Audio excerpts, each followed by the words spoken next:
আসসালামু আলাইকুম। আপনারা ক্যামেরার স্ক্রিনে ফলো করতে থাকুন আর আমি আপনাদের দেখাবো এখানে বড় একটা ইন্দুর। কত বড় সেটা আপনারা ক্যামেরায় দেখলে পরে বুঝতে পারবেন। আমি চলে যাচ্ছি। তো আমি ছিলাম ওই ব্রিজের উপরে, ওই যে আমার বাইক রেখে আসছি। তো ওখান থেকে দেখে আমি ওখান থেকে জুম করে আমি আসলে ক্লিয়ার দেখাতে পারতেছিলাম না। তো যাই হোক, আমি চলে আসলাম। কথা একটু আসতে বলি, তাহলে চলে যাবে।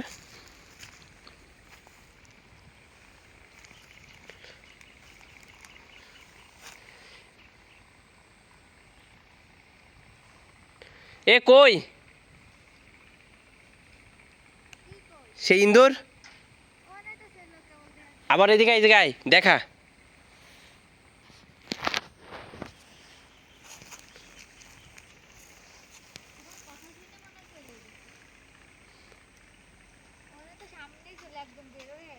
কই দেখেন, দেখা যায়?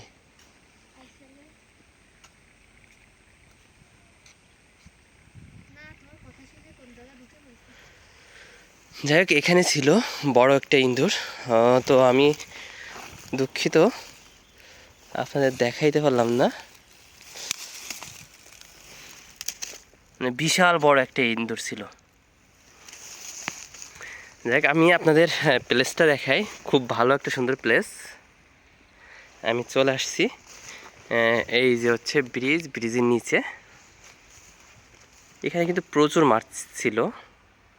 একটা সময় আমি আপনাদের দেখাইছি এখানে যে যে মাছ ছিল, সাপ ছিল, সাপে মাছগুলো ধরে ধরে খাচ্ছিল। এরকম ভিডিও আপনারা আমার দেখছেন। কিছুদিন আমার আগেই ভিডিওগুলো আপলোড করা ছিল। যাই হোক, অনেক সুন্দর পরিবেশ। এই যে ব্রিজের নিচ, সামনে আছে শস্য ক্ষেত। একটু শস্য ক্ষেতের দিকে আগাই যাই।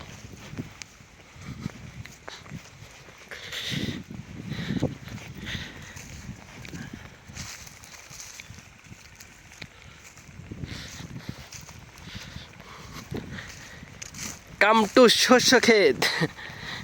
যাই হোক, চলে আসলাম শস্য ক্ষেতে। দেখছেন শস্য, অনেক সুন্দর শস্য ক্ষেত।